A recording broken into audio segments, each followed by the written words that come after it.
Welcome to Kenton's videos. Enjoy the video.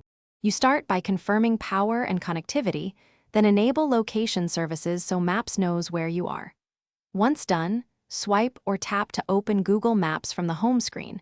Make sure you allow precise location to improve accuracy. You may sign in with your Google account to access saved places and history. This syncs favorites across devices.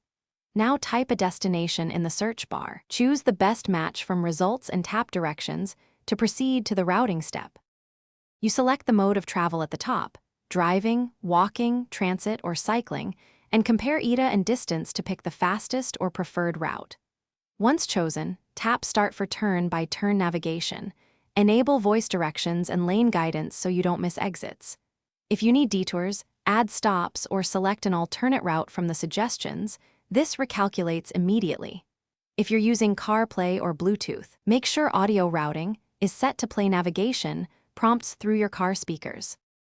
You finish by tapping End when you arrive, then optionally save the place or leave a review to remember it later.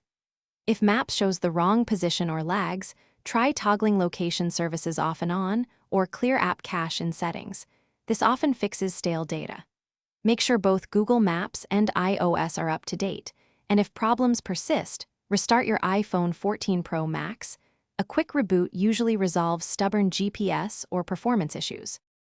Thanks for watching. Consider subscribing if we helped you.